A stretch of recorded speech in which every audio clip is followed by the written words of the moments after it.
On with another map related video. I just basically want to talk a little bit about using Weather Underground's Wundermap. And if you're already familiar with this and it's real obvious, you can obviously just skip this. And I'm kind of gearing this toward the van crowd because that's where most of my viewers are from. But obviously this could be useful for anybody. So if you don't know anything about van life and you happen to come across, then enjoy.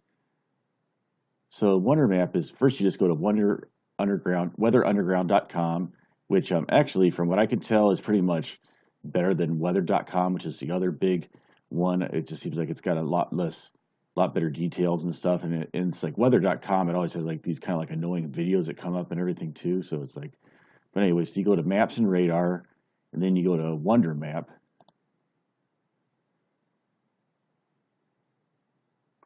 And by the way, this is available on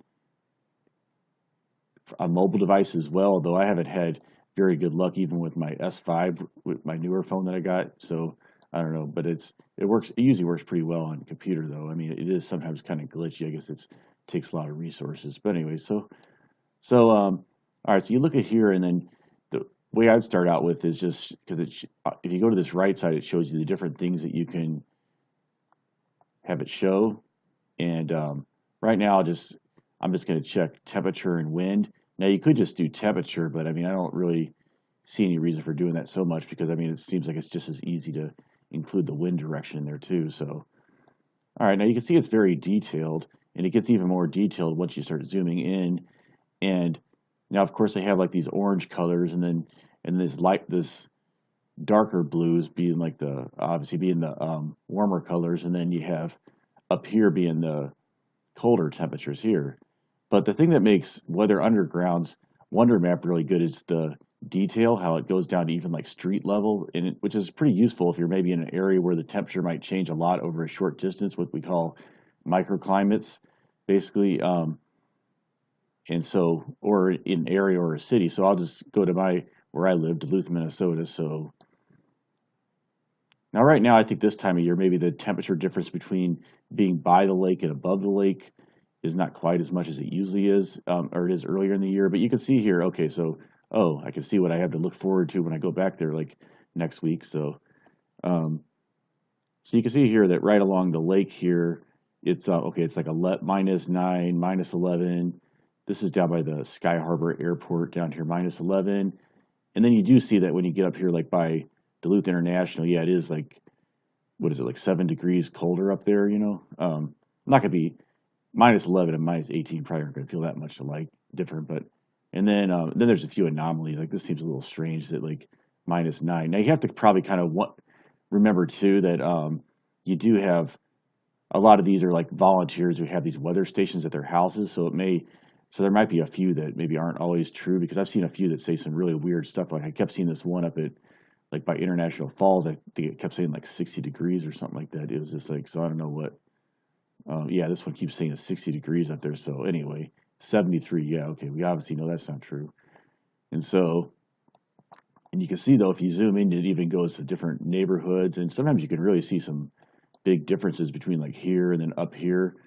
This is kind of like where the ridge line is here in Duluth. And in Duluth, it's not so much the difference in temperature. It's not so much because of the altitude is that much different. I mean, I think it's about 500 or 600 feet, but that's not really that much as far as altitude. But it's more just because you're getting away from the lake, and then once you get above those hills, it's blocking that air. Now the wind direction makes a big difference. So you can see here that the wind is blowing this way, which in case you didn't know, when they have these here, it's like the more flags on it is the faster wind, and then it points in the direction that the wind is coming from, not the direction the wind is going. So you can see here that down here on the south shore, right across south shore of Lake Superior, which this is only about maybe 10 miles across here, a little more. You can see that there's a big difference. It's like -10, -4 instead of like -10. Well, I guess what you can see is it's at least a much bigger difference than like up here. And then so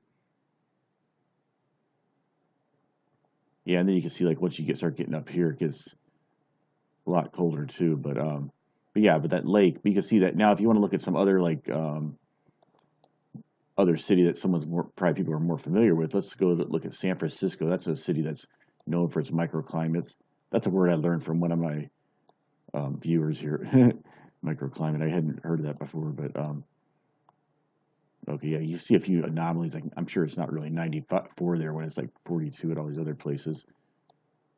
And it's kind of funny because San Francisco and Duluth both have this claim that Mark Twain had visited there and said, like, the quote I always hear in Duluth, he said, like, oh, the coldest winter I ever spent was the summer I spent in Duluth.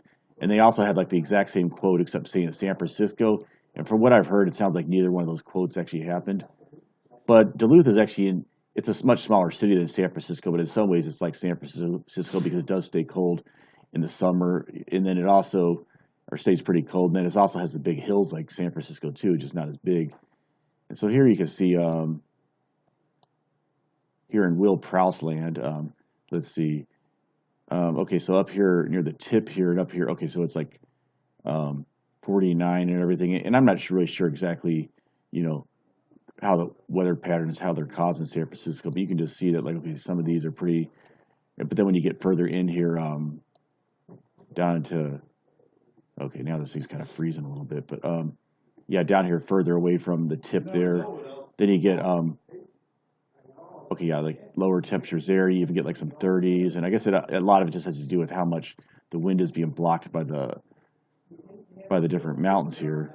And then okay, then it's even colder over here across the bay, the East Bay, right? Is that what that's called? And I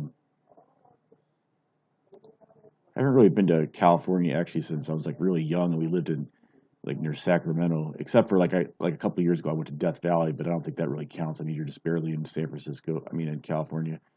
All right, well, let's go up to another big giant van dwelling place, Vancouver. Okay, got a lot of talking going on in the background, but okay. Um, okay, so Vancouver. So it's actually like they say. I mean, it stays pretty warm in Vancouver most of the time. I mean, that's probably part of the reason the property is so expensive there. It's not just that because of the foreign investors, but also because probably like about half of Canada is all crowded in this little valley. The one like warm part of Canada. So it's like but okay, so you can see here that it's like 38 and 37. So that's where those people they're complaining about that being cold. It's like they don't even know what cold is there. I mean, which is kind of ironic being Canada, right? And then okay, but then if you go, but what that's caused by is mostly by the ocean currents and so forth. Being near the water because Lake Superior, like the inland lakes, like Lake Superior, the Great Lakes, yeah, they affect the weather a lot, but the ocean really affects it a lot because it's so much bigger than the Great Lakes. So you can see this is all pretty warm here. I mean, relatively for the winter.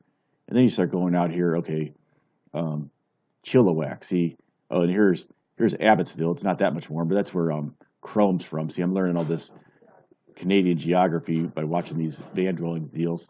And then it's kind of funny, like some of these areas when these guys talk about like some places like him talking about like Abbotsville or someplace like Will Prouse talking about going to these different cities in California. It's like they're almost like these guys who are just like they stay in like these little valleys the whole time. They're talking about it like it's being really far away when it's probably like a 20-minute drive. It's but anyway, it's like kind of like a microcosm of like the world or something like that. But anyway, okay, so if you get up here to Chilliwack, now it's like 27, and then it starts getting to be 23, and then it drops a lot, 17, and then one thing about this weather underground that's a little bit disappointing is that sometimes it doesn't really give many good temperatures like on the top of mountains and stuff like that. But I'm sure it's like up here it's got to be really cold. So now it's 14, and then you go up this area, and then oh yeah, I noticed this valley here. This valley is usually kind of warm, so this is kind of like usually when you have like a low area, the you really can sometimes get some warm areas like that, But let's see, and then okay, going to like the rest of Canada here. Okay, then once you get into these mountains, yeah, then it's like the super cold part of Canada, and then where probably not a lot of people live, right? Well, I guess a lot of people live in this area. It's like way up there that they don't live, but you got to think like Canada. It's kind of interesting because what is it? It's like bigger than the United States, but it's got I think a population of only like 25 million or something like that, So most of them all live, pretty close. And now if you look at Alaska here, I know some people who live in Seward, Alaska, which is on the south coast here, and then you can see it's 29 degrees, and then but then once you get up here, like past the mountains here, then it's like yeah, it's really super cold up there. Yeah, there you go. There was I was seeing like there's Chromestown. It was Valdez. Okay, all right, little homage to the popular YouTube guy band guys. Yeah, he's really good. And then, by the way, yeah, Will Prowse, I like him too. He's real funny. Okay, so anyway, then what you can look at too here is there's a lot of other ones you can do: temperature, dew point, and so forth. Okay, yeah, these aren't so interesting, but let's get off of weather stations now. And then what I want to look at here is well, you can do radar. Radar's okay. Yeah, so radar, you can see the blue is snow. That's the place it's snowing. Then the green is where it's raining. And usually it's like I think it's a purple that's or like a pink. It's like freezing rain, but we don't really have that now. And but then you can look at satellite. Satellite's an interesting one because what that's going to show you is cloud cover, and you can kind of make it darker or lighter depending what you want. But what you can see is it's pretty much right now it's pretty much cloudy almost everywhere. Well, it also shows like rain too. Okay, but it's pretty much cloudy almost everywhere in the United States, Canada. Few clear spots down here. It looks like you're gonna have to go over to like some here like parts of the Sahara, like Algeria, if you want to get some clear weather here. Maybe I guess India is not too bad in some of these areas, but even these areas are kind of cloudy. So that's yeah, that's one bad thing about the winter. A lot of times it's like not so much just the cold, but it's just like this um, not hardly seeing the sun. You know, I can imagine the people in Alaska must go crazy in the winter. And then okay, so let's get off of that now, and then we want to go to well, this is an interesting one: sea surface temperature. Okay, so you can see actually where the water is going to be warm enough to swim, and let's see, looks like maybe near San Diego, maybe I don't know. I don't really have the code here right now where I can see what that actual temperature is, but you can see it's yeah, it actually looks like people always talk about the okay, I suppose yeah, you have to be pretty far south and in California to get kind of warm water, and then let's see, okay, maybe yeah, kind of like around Miami, be okay to swim probably. Um, and let's see what else we got here. Oh, this was an interesting one. Active fires. I don't know how accurate this is or how they even do this, but here you go. Like, um, I don't know if they use some satellite imagery for this or whatever, but here you go. Here's those wildfires in California. So, okay, I mean, well, I don't know the way it's. I'd have to find out like how they actually map that, but yeah, that's a pretty interesting one that they're actually able to do that. There's another site that shows cloud cover, but I don't know if I can. Actually, maybe I'll see if I can find that one real quick. It's now this is getting off of Weather Underground, but let's see. See U.S. cloud cover map. I think this one might be. Let's see. It's like the National Intelligence. Okay.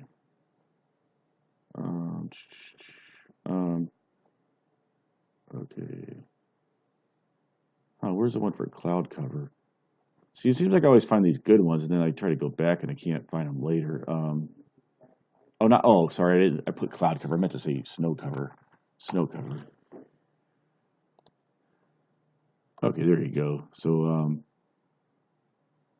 I guess that's fairly accurate. Well, there's some snow cover down here in St. Louis, but it's not really that. It's a little.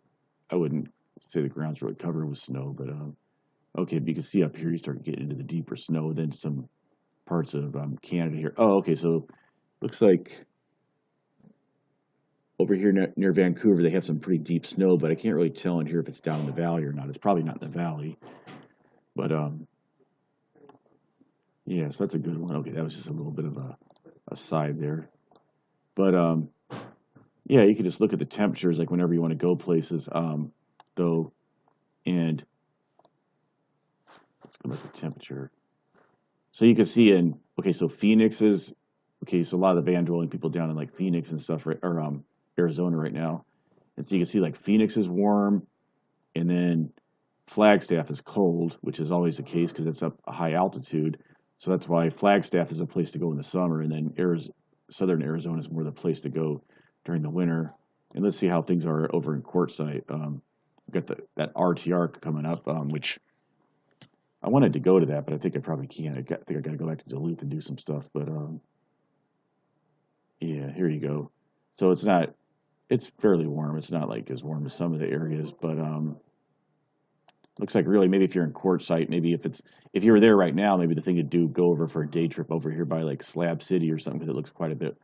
Isn't it Slab City? I think it's like over here by the Alamo Sea or I'm sorry, the Salton Sea. I was like little reference to GTA 5. It's like they call it's the Alamo Sea.